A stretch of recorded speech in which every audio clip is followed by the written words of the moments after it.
Hi welcome to Kettle&Krafts. Happy Holi എല്ലാവർക്കും. ഇന്ന് ഞങ്ങളുടെ ഹോളി സെലിബ്രേഷൻ്റെ വീഡിയോ ആണ് ഇടാൻ പോകുന്നത്. ഞങ്ങൾ 3 ഫ്രണ്ട്സ് കൂടെ ചേർന്നാണ് എല്ലാ പ്രാവശ്യവും ആഘോഷിക്കുന്നത്. പക്ഷേ ഇന്ന് എൻ്റെ താഴെ പുതിയൊരു ഫാമിലി വന്നിട്ടുണ്ട്. അവർ ജോയിൻറ്റ് ഫാമിലിയാണ്. അപ്പോൾ എല്ലാവരും കൂടെ ചേർന്ന് ആഘോഷിക്കാമെന്ന് വിചാരിച്ചു. പിന്നെ അപ്പം ഇന്ന് എൻ്റെ ഫ്രണ്ട് സരസ്വതി ദീദി ഗുലാബ് ജാമുൻ നല്ലതായിട്ട് ഉണ്ടാക്കും. ഞങ്ങളൊന്നും ഉണ്ടാക്കി അത്ര ശരിയാവുന്നില്ല. അപ്പം ഞങ്ങൾ ചേച്ചിയുടെ ഒരു വീഡിയോ, ചേച്ചി ഉണ്ടാക്കുന്നതിൻ്റെ ഒരു വീഡിയോ ആണ് ഇന്ന് എടുക്കാൻ പോകുന്നത്. പിന്നെ ഈ ഫോട്ടോ ഉണ്ടോ, ഇത് എൻ്റെ ഫ്രണ്ട് അർച്ചനയുടെ മോള് വരച്ചതാണ്. അവൾ നല്ലതായിട്ട് ഡ്രോയിങ് ചെയ്യും. പിന്നെ അപ്പോൾ നമ്മൾ എങ്ങനെയാണ് ഗുലാബ് ജാം ഉണ്ടാക്കുന്നതെന്ന് നോക്കാം. NTRൻ്റെ പാക്കറ്റിൻ്റെ പൊടിയും കൊണ്ടാണ് ചേച്ചി ഗുലാബ് ജാം ഉണ്ടാക്കുന്നത്.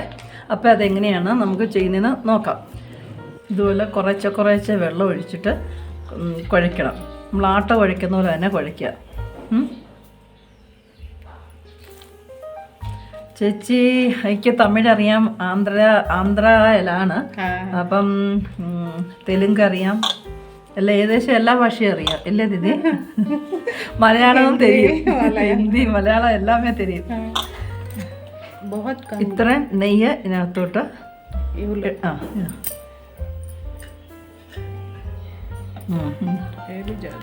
ज़्यादा है। 1/4 स्पून डालना है। 3 पार्टा பண்ணிட்டு 3 पार्ट 3 പാർട്ടായിട്ട് ചെയ്തിട്ട് ചിന്ന റൗണ്ട് अच्छे से राउंड करना है। राउंड से ரொம்ப டைட்டா பண்ண கூடாது, லைட்டா ரொம்ப டைட்டா சுத்த கூடாது, லைட் टूटा है तो हाँ टूटना नहीं, ऐसे நல்ல ஷைனிங்காகவும் இருக்கணும், அதே டைம்ல அழுத்தவும் கூடாது, ரொம்ப டைட்டாகவும் இருக்கக்கூடாது, டைட்டாக இருக்கும்.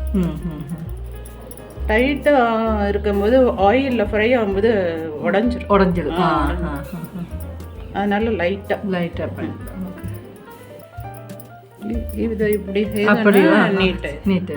वो भी ऐसा करो, थोड़ा ऐसा भी करो, थोड़ा गोल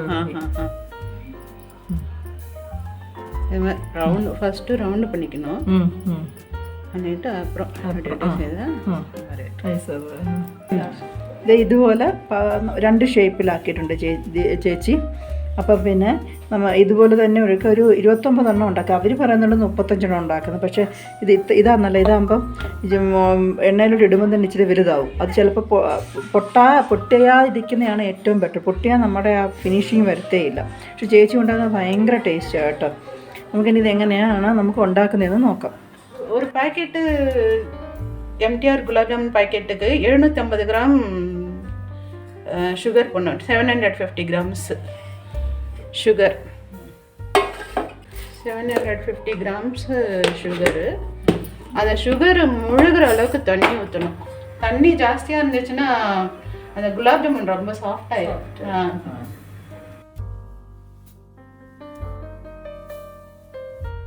சுகர் பாகம் ஆகிட்டே இருக்கும்போது நம்ம கடாயில் ஒரு சைடில் குலாப் ஜாமுன் ஃப்ரை பண்ணணும். சிம்மில் வச்சுக்கிட்டு ஆயிலை ஊற்றி வச்சுட்டோன்னா அது காஞ்சிட்டு இருக்கும். ഓയിൽ ഏത് ഓയിലായാലും റിഫൈൻഡ് ഓയിലാണ് ഒഴിക്കുന്നത്. ഇപ്പോൾ சுகர் பாயிலிங் வந்துருச்சு. ஒரு 2-3 நிமிஷம் கழிச்சு ஸ்டவ் பந்த் பண்ணி ஆஃப் பண்ணிடணும். ഇതിൽ 2 ഏലക്ക ഇതുപോലെ ചതച്ചത് ഇട്ട് കൊടുക്കാം. ഒരു സ്മെല്ല് വരും. കുറിയ മാതിരി നമ്മുടെ ഇങ്ങനെ എന്താ പറയുക, പശവശായിട്ട് വരുന്ന സമയത്ത് ഓഫ് ചെയ്യണം. இப்போ ஜீரா செய்தாச்சு, ஜீரா ரெடியாக இருக்குது. இப்போ நம்ம குலாப் ஜாமுன் ஸ்டார்ட். ഇതുപോലെ നമ്മൾ കുറച്ച് ഇടുക. അങ്ങനെ கொஞ்சம் ஒரு 7-8 பீஸ் போட்டுட்டு லைட்டாக ஆயிலில் நம்ம இது பண்ணணும். கொஞ்சமாக அதை டச் செய்ய ஆயிலில் லைட்டாக பண்ணனா அது ஒரே டைமில் உருளும் அந்த குலாப் ஜாமுன். இல்லைன்னா ஒரே பக்கம் ரெட் ஆயிரும், ஒரு பக்கம் ஒயிட்டாகவே இருக்கும்.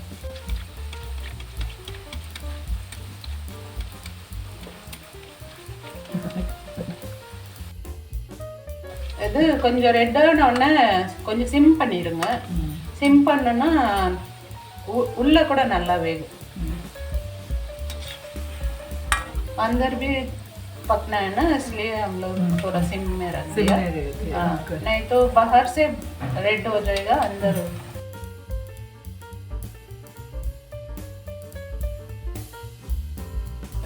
திருப்பியும் ஹையில் கொஞ்சம் பண்ணிட்டு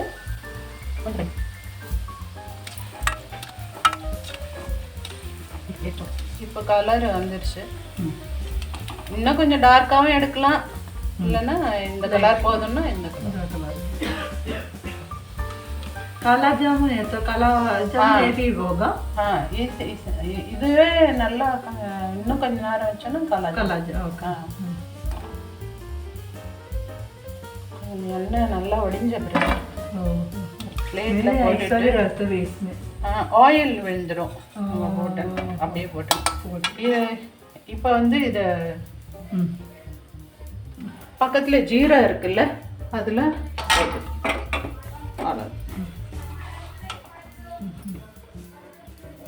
ഓയിൽ ഒന്ന് കുറഞ്ഞതിന് ശേഷം ஒரு பிளேட்ல எடுத்துட்டு போட்டோம்னா அந்த ஆயில் டைரக்டா போட்டோம்னா அந்த கச்சில இருக்க எண்ணெய் விழுந்துரும். அதனால ஒரு பிளேட்ல போட்டுட்டு நம்ம போட்டோம்னா ஆயில் விழாது. திருப்பியும் நம்ம ஃபுல்லா சிம்ம பண்ணிக்கிட்டா நல்லது. உடனே ரெட் ஆயிரும் பாருங்க, உடனே ஆயிடுச்சு.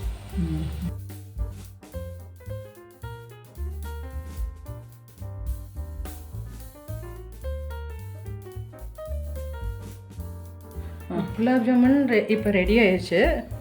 ஒரு மணி நேரம் ஊறணும். அப்படியே ஊறினா அதுக்கப்புறம் സാപ്പിട്றதுக்கு ரெடி ആയിடும். 1 മണിക്കൂർ നമുക്ക് ഇങ്ങനെ ഇരുന്നിട്ട് വേണം പിന്നെ നമുക്കിത് കഴിക്കാൻ. എന്നാലേ അത് സോഫ്റ്റ് ആവത്തുള്ളൂ. പഞ്ചസാര എല്ലാം പിടിച്ചിട്ട് സോഫ്റ്റ് ആകും. പക്ഷെ ഞാൻ ഇങ്ങനെ ചെയ്തിട്ട് ഒരിക്കലും ഞാൻ ഇങ്ങനെയല്ല ചെയ്യുന്നത് കേട്ടോ. അതുകൊണ്ട് ശരിയായിട്ട് ഇന്ന് എനിക്ക് മനസ്സിലാവുന്നത്.